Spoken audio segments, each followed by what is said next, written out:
నేటి సమాజంలో సమస్త అసమానతల పరిష్కారానికి బుద్ధుడి యొక్క బోధనలే శరణ్యం అంటున్నారు మంగళగిరి బుద్ధ విహార అధ్యక్షులు రేఖా కృష్ణార్జునరావు గారు. ఈ నెల 29వ తేదీన తణుకు సమీపంలోని ఉండ్రాజవరంలో ఎంతో ఘనంగా ప్రారంభోత్సవం చేయనున్నటువంటి మైత్రేయ బుద్ధ విహార సంబంధించి ఆయనతో పాటు విశ్వశాంతి కళా పరిషత్ కన్వీనర్ పట్టాభద్ర లక్ష్మణరావు గారు విలేకరుల సమావేశంలో పలు విషయాలు వెల్లడించారు. రెండు తెలుగు రాష్ట్రాల్లో మొట్టమొదటిసారిగా బుద్ధగయలో ఉన్నటువంటి మహాలయం ఏదైతే ఉందో బుద్ధుడిది, ఆ మహాలయం నమూనాతోటి ఇక్కడ నిర్మాణం చేయటం జరిగింది కొండరాజవరంలో. దాని ప్రారంభోత్సవం 29వ తేదీ జరుగుతుంది. ఈ 29వ తేదీ ప్రత్యేకత ఏమిటంటే, ఆ రోజు ఆషాఢ పౌర్ణమి, గురు పౌర్ణమి, గౌతమ బుద్ధుడి ధర్మచక్ర ప్రవర్తన దినోత్సవం.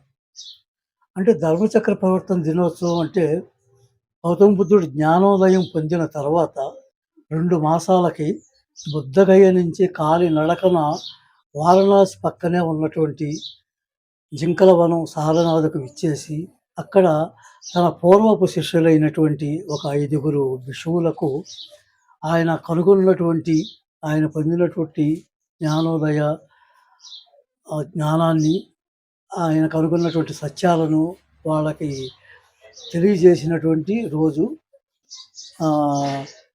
దీనికి సంబంధించినటువంటి కర్మ, కర్త, క్రియ లాంటి వ్యక్తిగా కూడా మనం భావించవచ్చు. అలా భావించడం కూడా పొరపాటు కాదు. పూజ్య భిక్షువు అనాలయో అనేటువంటి ఒక యువ మేధావి ఆయన భిక్షువుగా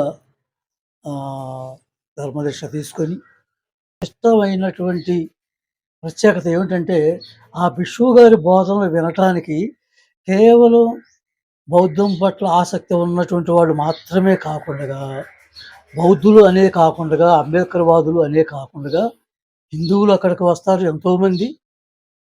ఇక్కడ మంగళగిరి నుంచి మేము ఒక పెద్ద ఎత్తునే మేము సుమారుగా ఒక 50-60 మందికి తగ్గకుండా మేము బయలుదేరి వెళ్తున్నాము.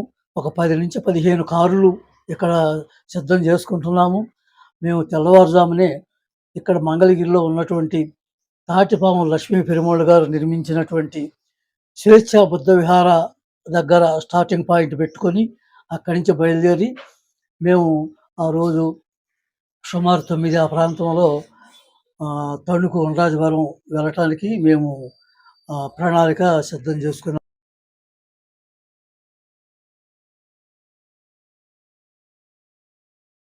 బాగా ఉందని మేమంతా చాలా మందిని, మరి మోదీ గారు చెప్పినట్టు మన ఓలి మధు గారు, సందుపట్ల భూపతి గారు, అలాగే తాతారావు, రవి గారని అతను, తర్వాత చాలామంది ఒకళ్ళు ఇద్దరైతే చనిపోయారు. చాలా విశేషమైనటువంటి కృషి చేసినటువంటి సంస్థ ఇది. ఈ సంస్థకి చేశారు గోలి సీతారామయ్య గారు. కొన్ని సంస్థలను మళ్ళా మానవ వికాస మండలి, మంగళగిరి సాహితీ కళావేదిక, విశ్వశాంతి కళా పరిషత్, మానవతా వేదిక. ఇదే క్రమంలో మనకు పత్రిక కూడా అవసరం అని బుద్ధ భూమి అనేటువంటి వాళ్ళ పత్రిక నడుస్తూ ఉంది. దాదాపు 15 సంవత్సరాలు కావస్తూ ఉంది. మరి ఇంత విశేషం అంటే ఇవాళ 15 సంవత్సరాలు ఒక చిన్న సంస్థ పత్రికను నడపడం అంటే మరి దానికి చాలా అనుభవం అంటే అందరూ కూడా దాన్ని అనుభవాన్ని సంపాదించారు. కానీ ఎంత సమాచారం కావాలి, ఎంత పత్రిక నడపడం అంటే ఎంత విశేషత కావాలి, దాని అంతటినీ కూడా ఈ రోజుకి దిగులు లేకుండా, ఇబ్బంది లేకుండా హాయిగా పత్రికలో నడుస్తూ ఉంది.